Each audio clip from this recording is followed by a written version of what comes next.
Here's a guy who has a very confusing argument for why you shouldn't define atheist as a lack of a belief in God. My claim is that atheism has to be defined as a belief in no God, and that defining it any other way, such as just the lack of belief in a God, pushes the goalpost down that will still lead to the definition being the belief in no God. No, it doesn't. A person who lacks a belief in God could believe that God does not exist, but they could also believe that the odds of a God's existence are neither 0% nor are they 100%. I suspect that few people who believe, for example, that the chances of a God existing are only 5% would call themselves theists. A lot would probably call themselves agnostics, but a few might call themselves atheists if they use the definition that says that an atheist is someone who lacks a belief in a God. By such a definition, agnostics are a kind of atheist. While one can easily look at the definitions of atheism throughout time and how it was commonly used throughout history to determine that my claim seems to be correct, I will not take that approach, as some individuals claim that words, definitions, and uses change throughout time. I don't disagree with that, and that will lead to a whole different conversation on who determines when does a word use change from its original meaning.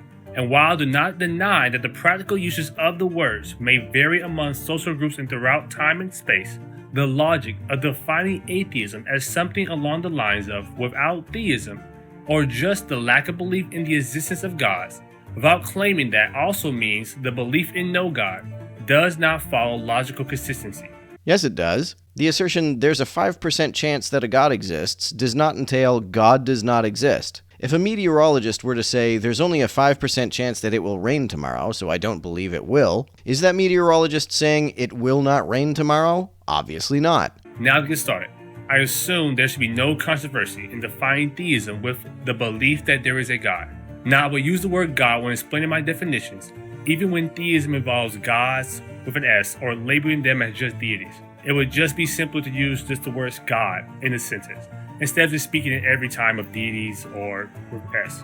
Now, there are multiple different approaches one can take when defining atheism, but one of the most common ways that some atheists will want to define atheism is the lack of belief that there is a God. Some individuals claim that this definition is a lack of the positive claim of theism, and it does not mean that one who has the lack of belief that there is a God must believe there is no God.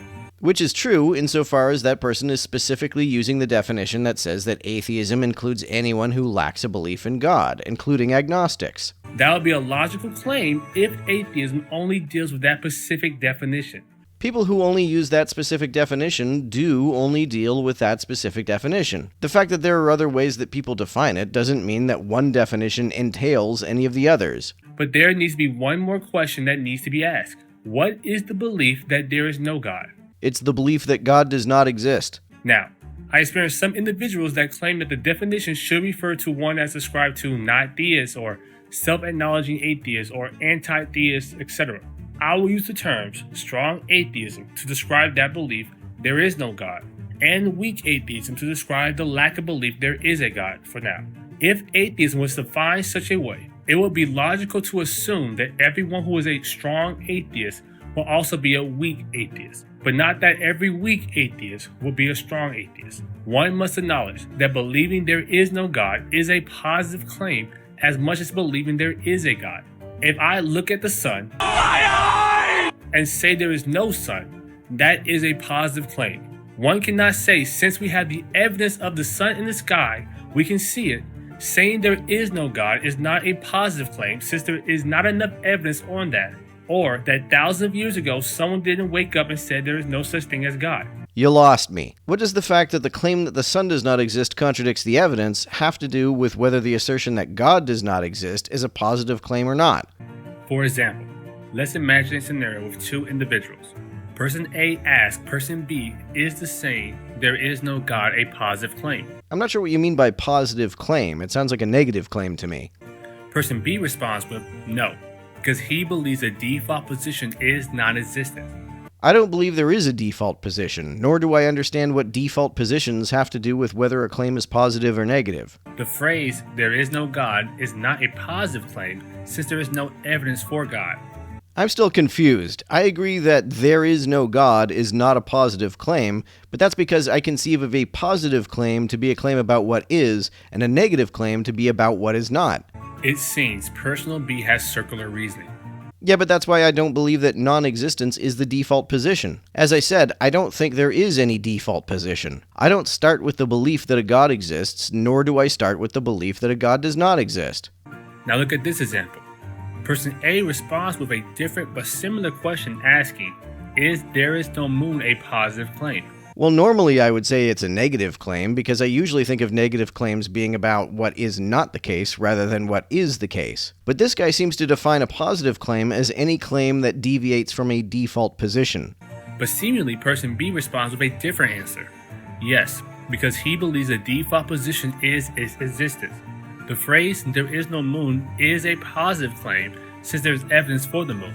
If the reason why the statement, there is no moon, is a positive claim is because there's evidence for the moon, then it is not the default position. A default position would be a position assumed a priori. A position inferred from evidence would not be assumed a priori and therefore is not a default claim. Seems to be another example of circular reasoning. Person B has performed 2 begging the question fallacies and 1 special pleading fallacy. Person B stated, there is no God is not a positive claim because the default position is non-existent. Who precisely is making any such assertion? Folks who call themselves atheists because they lack a belief in any gods certainly don't all say that the non-existence of such gods is a default position. In fact, I don't know any who say that. Folks who merely lack a belief in any gods are neither convinced one way or the other. They are neither convinced that a god does not exist, nor are they convinced that a god does exist. They hold neither position to be a default position. But then goes on to say there is no moon is a positive claim because the default position is existence. I really doubt anyone believes this. If the reason you believe that the moon exists is because there's evidence for it, then your belief in the moon is inferred from that evidence and therefore is not a default position. A default position is one you hold before you've seen any evidence for or against that position. Then again, the default position would be subjective and one must be consistent when determining the positive claim, especially if it deals with God. Now, believing there is a God is currently defined as theism, with the lack of believing in a God currently defined as atheism, or in this case specifically weak atheism. Therefore, one may be able to amend the definition of theism to be the lack of believing there is no God. If you were to do that, there would then be some overlap between the meanings of the two terms. For example, a person who lacks both a belief that God exists and lacks a belief that God does not exist would be both a weak atheist and a weak theist. Some weak theists would qualify as atheists under this definition. And more specifically, weak theism. There would be positive claims of strong theism and strong atheism, i.e., I believe X and not X, and negative claims of weak theism and weak atheism, i.e., I lack the belief of X and not X. I can therefore say things like, babies are born theists because they lack the belief there is no God. Theism is the default position because we lack the belief there is no God. Neither of those would be default positions because a lack of a belief is no position at all. The default would be to not have any position. Just because a theist lacks the belief there is no God doesn't mean we believe there is a God. Right, but by that definition of theist, a person could simultaneously be both a theist and an atheist. Theism is not an affirmative belief that there is a God, nor does it answer any other question about what a person believes. It is simply a rejection of the assertion that there are no gods. Theism is too often defined incorrectly as a belief system.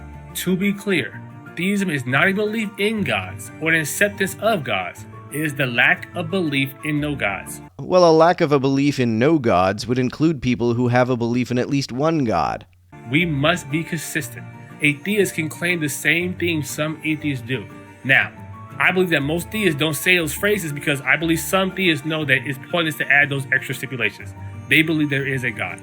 But some individuals don't think that applies to atheism. Which individuals? I fully accept that if you define theism as a lack of a belief in no gods, that includes both people who believe that there is a God and some people who don't. This is analogous to how I believe that if you define atheism as a lack of a belief in God, that will include people who affirm that God does not exist, and it will include some people who do not affirm that. This is consistent. There's no double standard here. Some may believe somehow that is not a claim and excuses them from requiring the burden of proof.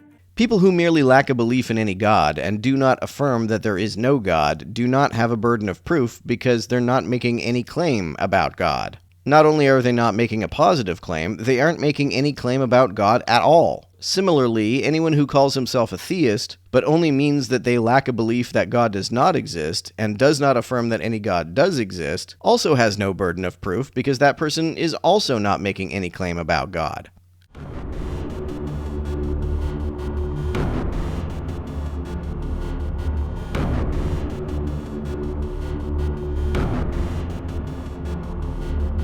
To everyone who helps me out on Patreon, you're a big help. Thanks so much.